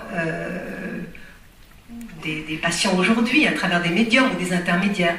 Il faut savoir que dans l'histoire du docteur Lang, ce qu'il a fait avec le médium Chapman pendant des années, donc entre 43 je crois et 86, il a beaucoup soigné à travers son médium favori et son ami, donc Chapman. Aujourd'hui, nous sommes à peu près, d'après ce qu'il dit, une douzaine de médiums de par le monde à travailler avec son équipe, parce qu'il faut quand même, je dois l'avouer, il faut une sacrée abnégation. C'est pas facile. Ces médecins du ciel, qui sont des médecins qui ont été terrestres, donc qui ont une pratique terrestre de la médecine, qui connaissent bien donc le fonctionnement de la médecine ici, et qui de l'autre côté, avec leurs moyens, vont essayer d'impacter notre corps d'une autre manière, sont des gens très perfectionnés, qui ont un discernement absolu et qui sont d'une aide considérable, même psychologiquement. Par contre, en revanche, quand on est médium de ces médecins-là, il faut être complètement... Il faut pas exister. En fait, on est juste intermédiaire, mais on se tait. D'ailleurs, on nous le demande. Tu te tais, tu te mets dans ton coin, tu laisses faire. Quand... Donc, j'avais raconté comment était venue cette histoire du docteur Lang, comment le docteur Lang est apparu dans ma vie. C'était donc le 1er janvier 2013. Moi, je ne voulais pas tellement en parler dans un bouquin, parce que je trouvais que c'était quand même un peu too much. Dire je soigne avec un médecin mort, ça fait un peu beaucoup, surtout qu'on n'est pas au Brésil. Hein. On est quand même en France. Donc au Brésil, ça peut s'entendre. Dans le Berry, un peu moins. Voilà. Et donc, j'attendais. Puis c'est l'éditeur, c'est Michel Lafon, qui a souhaité, parce qu'il a été soigné par le docteur Lang, et il m'a dit, c'est le moment d'en parler. Il a été soigné d'une phlébite. Et il a vu, et il en a guéri en très peu de temps, en autant de temps qu'il ne faut pour le dire. Et cette histoire, peut-être je vais vous raconter, parce que c'est important, je pense que c'est vraiment la médecine des siècles à venir, cette médecine-là. L'histoire du docteur Lang. Dr Lang est connu pour avoir travaillé avec son médium Chapman très très longtemps. Dr Lang était un homme qui a vu son premier fantôme à l'âge de 4 ans. C'est un grand médium, un médecin ophtalmologue à Londres, qui a travaillé sur tous les yeux, mais qui était passionné de médecine et qui s'est très vite intéressé un peu au monde un peu plus subtil. Et puis il est mort en 1937. Mais passionné toujours par cette médecine et par ce lien, déjà à l'époque de son vivant, il travaillait avec les esprits. Et il aimait faire le pont entre l'ici et l'autre côté. Et puis il est décédé Et il est rentré en contact avec M. Chapman, un pompier anglais, qui lui, à la suite du décès de sa petite fille, je crois, avait essayé de communiquer avec les esprits, et Lang est rentré en contact avec lui, et lui a proposé ce qu'il m'a proposé le 1er janvier 2013, c'est-à-dire de soigner avec sa collaboration. Lang était un pompier, c'était pas un guérisseur forcément, il est devenu guérisseur par la suite, moi je suis pas guérisseuse du tout, et quand le docteur Lang, donc Chapman est mort en 2006 et Lang a cherché des médiums pour continuer de travailler. Il en a trouvé d'autres, je ne suis pas la seule, mais il m'a dit, voilà, moi j'ai besoin d'expérimenter, nous avons besoin d'expérimenter des choses. Or, il y a plusieurs conditions à remplir. D'abord, vous ne dites pas que c'est vous qui le faites, parce que vous ne faites rien, et c'est vrai, je ne fais rien du tout. Pour la bonne raison que si le docteur Lang n'est pas là, je ne peux pas soigner grand monde. L'autre jour, une dame est venue, elle me dit, je voudrais soigner mon dos. Je dis, docteur Lang n'est pas là. Mais je veux bien essayer. Je suis Reiki. Et j'ai essayé, elle m'a dit, ça fait quand même pas pareil. Donc non, je ne suis pas guérisseuse. En revanche, lui, quand il est là, c'est énorme parce que il l'apporte avec sa présence, il ouvre une porte,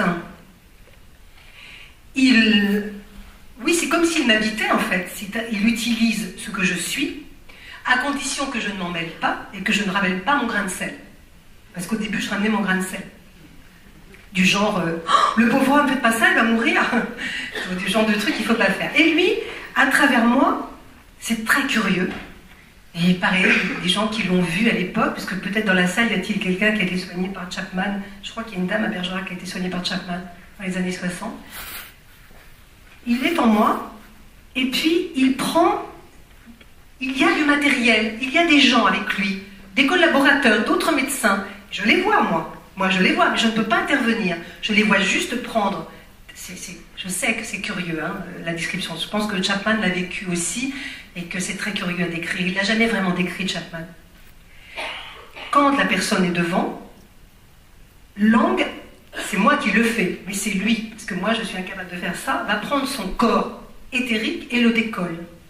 Et puis il va commencer à regarder, dans le corps éthérique, les organes, que moi je vois aussi, puisque par ses yeux je vois l'anatomie.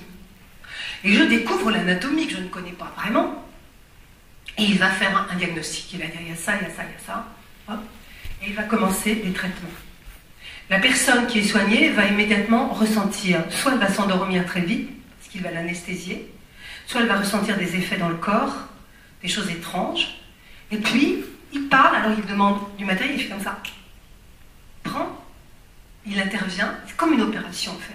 C'est une vraie opération, et il va recoudre, il va faire, il va mettre des choses que je ne connais pas, il va injecter des choses qui ressemblent, qui sont entre le liquide et le gazeux. C'est très curieux à décrire, et il va soigner les gens comme ça. Il va intervenir sur un foie, ou alors il va regarder, il va dire oh là là, c'est trop tard. Des fois il dit oh là là, c'est trop tard, tout est touché. C'est pas bon, non je peux pas. Ou alors là, non, on va commencer par soigner là, c'est là qu'il faut soigner. Et quelquefois il me fait poser des questions, parce qu'il faut vous dire qu'au tout début, ce qui était étrange, c'était comme une transe, c'est-à-dire qu'il parlait à travers ma bouche, il parlait anglais. Donc les gens qui venaient me voir s'asseyaient devant moi et je disais oui, vous inquiétez pas, docteur Lang, dans 2 secondes. Et d'un seul coup, je change de physionomie et tout à coup, je parlais avec une voix bizarre et là, I spoke English. Et les gens étaient terrifiés, ils disaient qu'est-ce qui lui arrive? C'est quoi? C'est terrifiant. C'est terrifiant. Donc j'ai dit ça, on va pas faire ça, c'est pas possible parce que ça fait peur. Et le but, c'est pas de faire peur, c'est d'aider. Donc aujourd'hui, il ne se passe pas grand-chose, on ne parle pas beaucoup, ou alors il me fait dire des choses et fait poser des questions et il intervient. C'est incroyable. Il y a des effets ahurissants. C'est-à-dire que je ne peux pas vous dire pourquoi ni comment, des choses se passent dans le corps, il y a des choses qui se remettent en marche, il y a des gens qui vont mieux, il y a des choses... Mais je suis incapable de vous dire pourquoi, puisque ce n'est pas moi, encore une fois. Et quand je dis « ce n'est pas moi », je suis médium, c'est pas du blabla, c'est vrai. C'est-à-dire que s'il n'est pas là, je suis incapable d'intervenir. Je suis nulle. Je ne sais pas, moi, faire ça. Et ces médecins du ciel, je sais qu'ils sont légions dans le monde, au Brésil, en Afrique, et les griots soignent avec ces gens-là, se font incorporer par des médecins ou par des sorciers, etc. Mais moi, ça m'a beaucoup remis en question. Enfin, toute ma vision du monde, de la vie, encore une fois, mais je me suis jamais vraiment intéressée à la santé. C'est-à-dire que, bien sûr qu'elle est précieuse, mais je n'ai jamais voulu devenir guérisseuse. C'est pas un truc qui me passionne. Moi, je préfère parler, interviewer les défunts, ou transmettre des messages, ou aller faire des investigations dans des maisons hantées, Et ça, c'est une chose qui ne m'intéressait pas. Et je dois dire que depuis que ça m'est arrivé, ça a changé encore plus ma façon de voir les choses. Parce que je trouve que si en plus il y a ça, mais l'homme, ça s'arrête où? Chaque fois, la conscience grandit. Chaque fois, on est capable d'autre chose. Et je pense que, très honnêtement, je pense que c'est pas sorcier. Si on est médium, évidemment, la condition c'est d'être médium. Mais c'est pas sorcier de le faire. Je pense que beaucoup de médiums pourraient le faire. Lui, ce qu'il demande, c'est... On ne demande rien, évidemment. Évidemment. Et qu'on se taise. C'est-à-dire qu'on soit en totale abnégation. On est juste là pour donner ses mains, son physique, voilà. Et on ne demande rien, on se tait et on s'oublie. Voilà. On se fait oublier. Pas d'ego. Voilà. Mais je me dis, si on était nombreux à faire ça, ce serait génial. Vous vous rendez compte les coups de main qu'on pourrait donner?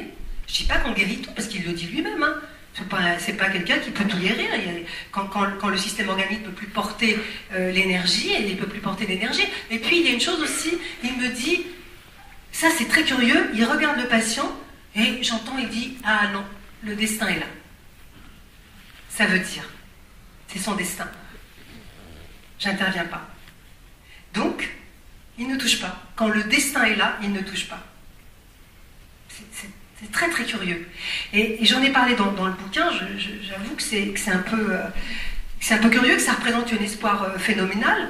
Il vient à bout de pas mal de choses qui sont déplaisantes, les problèmes de dos. Alors pour l'instant, on est en méthode expérimentale. Je vous rappelle que moi je travaille toute la journée, donc c'est mes week-ends, c'est mon temps libre que j'utilise, donc c'est pas tout le temps. Et en fait, puis j'avoue que j'y suis allée vraiment à pas de fourmi parce que c'était un peu intellectuellement dérangeant quand même. Et puis ça me met dans une situation, quelqu'un vient me voir, une brave dame avec sa sciatique, et je lui dis attendez, je reviens avec le docteur Lang, qui est... C'est quand même compliqué, même pour la brave dame. Donc il faut que les gens soient à même de comprendre, de savoir ce qui va se passer en demande. Si on me dit par exemple, ah j'ai une cousine qui est pas bien, faudrait... non, la cousine va venir me voir. Moi je vais pas prôner, je vais pas prêcher, pas de prosélytisme là-dedans. Déjà que je voudrais me faire oublier le plus possible, pas de prosélytisme, mais ça existe. Ça existe. On peut donc non seulement aider de l'autre côté, mais on peut aussi intervenir. Pour moi, c'est une chose, intervenir matériellement. Et c'est une chose que j'ignorais totalement, que j'ai découvert. Moi, pour moi, le rôle de l'au-delà, c'était de donner un coup de pouce psychologique, énergétique, mais pas à ce point. Or, je me rends compte que ça peut être jusqu'à ce point. On en parle aujourd'hui. Chapman a travaillé pendant 50 ans. On n'en a pas beaucoup parlé. Il a travaillé dans le monde entier, beaucoup aux États-Unis, en Angleterre, ici un peu en France aussi. Mais c'est vrai qu'on en parlait beaucoup moins. Je pense qu'aujourd'hui, c'est peut-être le moment que tous ces gens qui travaillent avec des médecins, défunts, fassent leur coming out et donnent un coup de main. Parce que je crois que c'est le moment ou jamais d'en parler. Et c'est peut-être pour ça aussi que j'ai voulu l'exprimer. Alors pour l'instant, il y a eu des problèmes très variés. Ça va de la phlébite de mon éditeur, les sciatiques, les problèmes de prostate, il y a eu des problèmes de calculs rénaux, des choses ahurissantes. Mon fils fait une crise de colique néphrétique, une crise de colique néphrétique, et un matin, il souffre tellement que le médecin parle de l'hospitaliser, parce qu'il faut vous dire que les cordonniers sont les plus mal chaussés, et que chez moi, je pense jamais appeler le docteur Lang, hein, pour les miens, c'est comme ça, c'est débile. Et puis, tout à coup, je vois mon fils se tordre de douleur, et je lui dis, mais oui, mais Bon Dieu, mais c'est bien sûr, on va appeler le docteur Lang. Et mon fils me dit, oh maman, pitié, non, pas ça avec moi. Et si. Et lui, en fait, ce qui le dérangeait, c'est que je sois moi sans être moi. Ça lui posait problème. Et Lang vient, donc je ne peux pas vous dire comment ça se passe. Il vient à l'intérieur, j'ai les yeux fermés, tout se passe avec les yeux fermés, et il dit, oh, on va soulager ce garçon. Et je le vois retirer des cailloux. Mais je vois retirer les cailloux. Et je le vois mettre des cailloux dans une petite coupelle. Je vous assure que c'est vrai. Et après, avec une espèce de... Je ne sais pas ce que c'est. C'est un aspirateur, mais ce n'est pas un aspirateur. Un mini-aspirateur passé comme ça dans le rein pour retirer des espèces de boue. Et il me dit... Mon fils dormait, parce qu'à chaque fois qu'il y a une intervention, ça fait dormir profondément la personne. Je ne sais pas pourquoi. Ça me fait dormir profondément. Donc mon fils dort et il me dit, il va se réveiller dans un quart d'heure, il faut compter. Pierre, il me dit toujours, oh, dans 15 minutes, il devrait se réveiller, il faut compter pour l'effet à peu près 20 minutes. Et dans 20 minutes, il n'aura plus rien. J'attends. Et quand mon fils se réveille un quart d'heure après, je le regarde, j'ai alors, il me dit, je sens plus grand-chose. Il se lève et il est reparti au lycée. À l'époque, il était au lycée, il me dit, mais j'ai plus rien. J'ai plus rien. Donc, c'est très très curieux quand même, parce que les cailloux, moi j'ai vu des cailloux, mais ils étaient virtuels, puisque je les ai vus dans le corps éthérique. J'ai vu une chose éthérique être retirée. Je les ai vus, je les ai entendus tomber dans la coupelle. Mais la matière, j'aurais voulu maintenant qu'on fasse une échographie pour voir s'ils étaient encore dans le rein. Ça, on ne l'a pas fait. Mais vous voyez, c'est très curieux. En tout cas, l'effet ne se fait plus sentir. Et c'est une chose qui m'émerveille à chaque fois. C'est très très curieux. C'est très curieux. Et il y a des tas de cas comme ça que j'ai expérimenté avec Lang. Et il a envie d'expérimenter toujours plus. Hein, parce que, en fait, eux, ce qu'ils veulent prouver, le but de ceux qui sont de l'autre côté et qui œuvrent avec nous et avec les médiums, c'est de prouver qu'un jour on pourra faire un pont entre les deux dimensions. Leur but, c'est de dire, on est tellement proche de vous et vous êtes tellement proche de nous, même si vous ne nous voyez pas, qu'un jour on fera un pont. Et disons que la grande volonté de Lang, c'est de travailler avec un médecin, travailler avec des médecins, de pouvoir discuter, ce qui lui est arrivé déjà 2-3 fois, et il adore ça parce qu'il peut discuter à travers moi avec les médecins dans un langage médical, échanger des points de vue, et là ça va continuer, que je vais rencontrer très bientôt un autre médecin qui veut travailler avec le docteur Lang pour faire des expérimentations. Moi je trouve ça, en tout cas, fascinant. Ça vous remet dans une humilité totale parce qu'on se rend compte qu'on est dépassé par ce que nous sommes, par l'humanité, par ce qu'il y a autour de nous, par notre réalité, parce que nous sommes nous. Par cette réalité. Je trouve qu'il y a une telle merveille dans la réalité qu'il est dommage, évidemment, de n'en voir que les effets négatifs chaque jour. Et quand on vit dans son quotidien toutes nos petites négativités, nos souffrances, etc., de savoir qu'il y a une telle réalité qui est au-dessus de nous et qui peut agir pour nous, à condition que nous soyons l'allié et non pas le cobaye, parce que ce que nous devons être, c'est protagonistes avec l'au-delà. Je dis toujours, j'ai une amie qui me dit toujours, c'est drôle, dans ma vie, il ne se passe rien. Et je lui dis toujours, qu'est-ce que tu fais? Elle me dit rien. Ben, j'ai dit, oui, comme ça, il ne risque pas de se passer grand-chose. Donc, et à chaque fois, je la vois, elle me dit, il ne se passe rien. Je ne sais pas comment tu fais, toi. Moi, il ne se passe rien. Et qu'est-ce que tu as fait depuis la dernière fois? Oh ben, rien. Je crois que pour qu'il se passe quelque chose dans nos vies, il faut que nous fassions quelque chose. C'est-à-dire que c'est le mouvement qui appelle le mouvement. C'est la défiance à la peur qui appelle aussi la nouveauté. Quand Lang arrive le 1er janvier 2013 en me disant « Madame, voulez-vous être ma médium ?» Je pourrais être terrifiée de dire « Mais qu'est-ce que c'est que cette histoire de délire? J'en deviens folle, c'est reparti. » Eh ben non, je dis « Oui, allez, oui. Oui. » Et je dis toujours « Oui, allez. Oui. » Alors, et si je dis « Oui, c'est quoi? Le truc, c'est quoi? » Et j'y vais. Et je mets un pied, et je mets l'autre, et puis finalement, je suis toujours dans une nouvelle aventure. Mais il faut faire, il ne faut pas avoir peur. Il ne faut pas avoir peur, et je me rends compte que moins j'ai peur, plus je suis proche des gens. C'est drôle. Et que plus on a peur, plus on est loin des gens.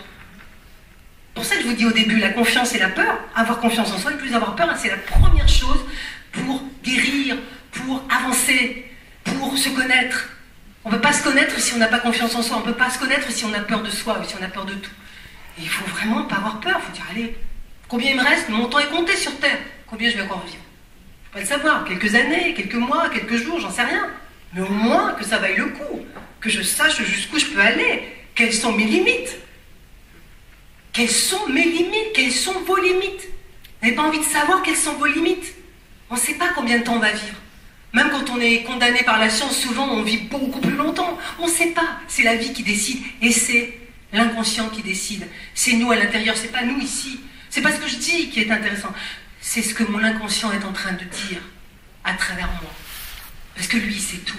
Il y a des gens qui viennent me voir et qui me disent je viens vous voir, je suis un peu malade, mais je vais y arriver. J'ai très très très confiance. Et je sens que dedans, l'inconscient, il dit mais non, je n'ai pas du tout confiance, j'ai peur, j'ai une peur terrible, je suis foutu. Et puis d'autres qui viennent me voir en disant ah, c'est terrible, je suis fichu. Ah non, mais c'est terrible, je m'en sortirai jamais. Et l'inconscient, il dit mais si, c'est réglé, c'est déjà fini. Et des gens qui viennent me voir malade, ils sont déjà guéris. Ils ne savent pas encore. Parce que le corps est plus lent que l'esprit. Et c'est ça qui est merveilleux. C'est-à-dire que nous sommes, nous, tellement plus complexes que ce qu'on pense, ce qu'on voit, ce qu'on va dire. C'est différent que ce que votre âme est en train de dire et en train de penser. Parce qu'elle, elle dit la vérité. Pour les EMI, c'est pareil. On peut dire, je suis une femme de lumière. Et puis avoir une angoisse terrible et vivre une EMI un instant dans mon inconscient qui est complètement dans la panique, la peur et l'effroi.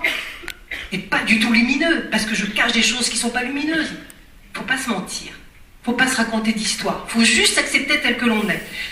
Humblement.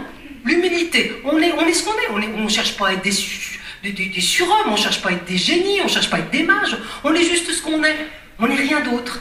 Mais s'accepter tel que l'on est pour pouvoir avancer. Pas essayer de, comme on dit vulgairement, se la péter en disant on s'en fout.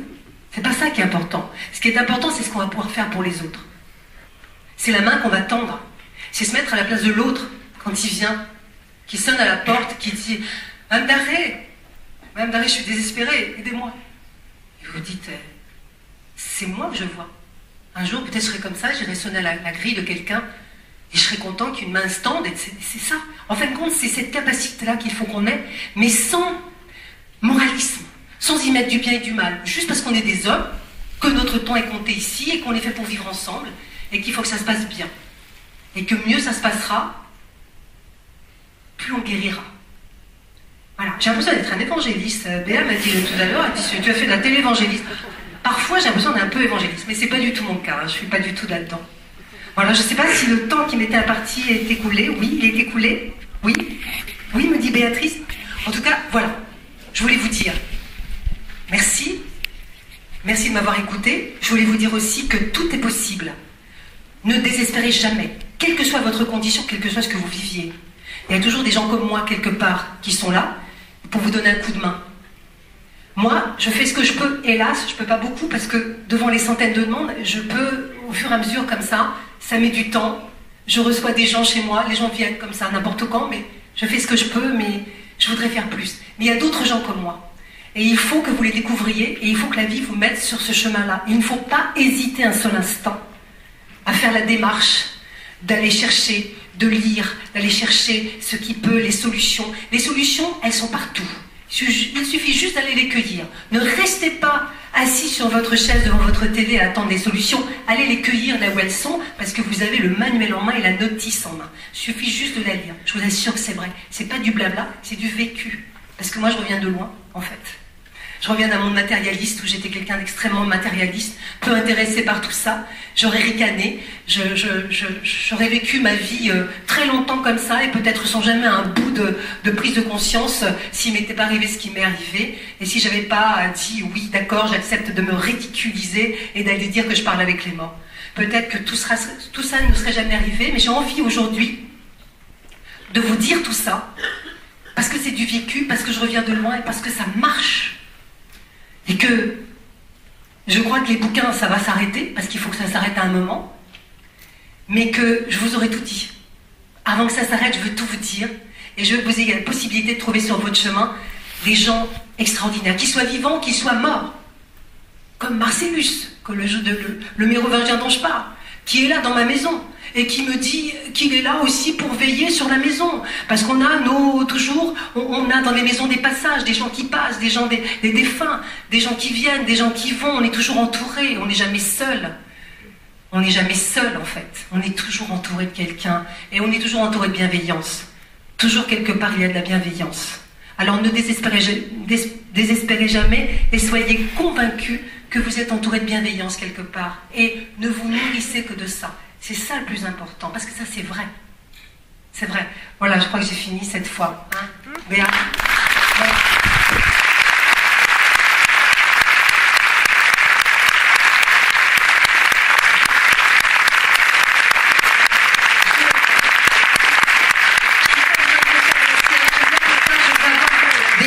Je devrais avoir écrit des trucs, je leur dis, je suis incapable, je pars sur mon élan et j'oublie la moitié des choses. Mais ce que je vous dis, je pense que c'est plus essentiel sur le temps et sur le fait de profiter de chaque instant et de ne pas vous occuper et de savoir qu'il y a toujours une solution. Parce que ça c'est vrai, il y a toujours une solution, quelle qu'elle soit, hein.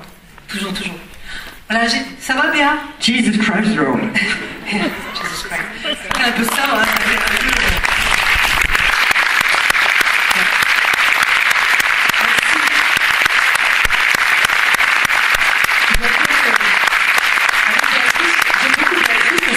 Avec son mari, c'est vraiment un couple de gens formidables. Il y a des organisateurs qui font des choses, et puis il y a des amis. On est devenus vraiment amis. Et avant de monter sur scène, tout à l'heure, c'était très très dur parce qu'on a eu une crise de fou rire, mais épouvantable. C'est pas notre genre, pourtant.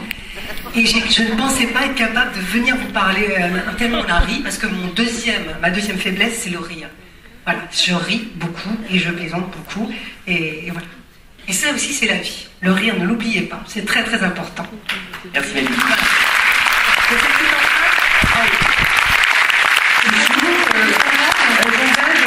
Chocolat glace. On fait un petit entracte. J'ai dit oui, avant les dédicaces, je fais un entracte avant que je vous rencontre. Mais je proposais peut-être de jongler ou de faire un petit numéro. Qu'elle vend des petits chocolats glacés, mais elle n'a pas voulu. C'est dommage. Ça aurait fondu, ça.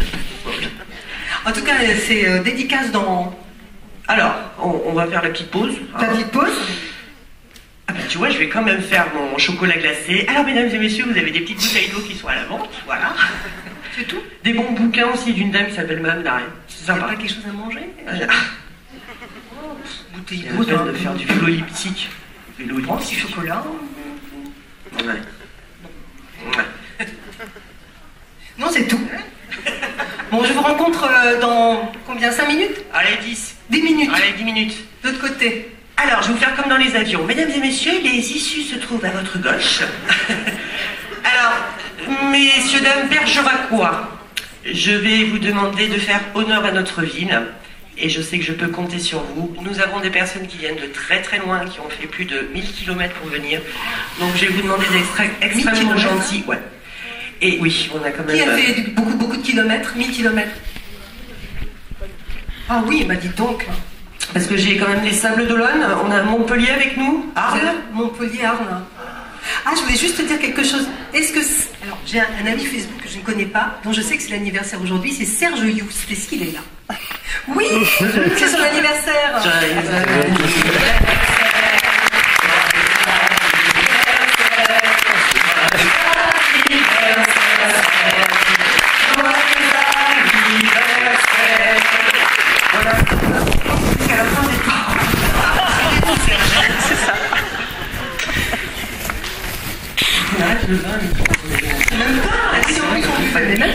Que le long. Imagine. Oh bah non, imagine pas. Ne pas. Donc messieurs, dames, nos charmants bénévoles, eh bien écoutez, vont vous accompagner, vous pouvez ça. Non, ah, mon mari. Pardon, les issues se trouvent à votre poche. À gauche, c'est là. Et on se retrouve dans 10 minutes avec Patricia. Merci beaucoup.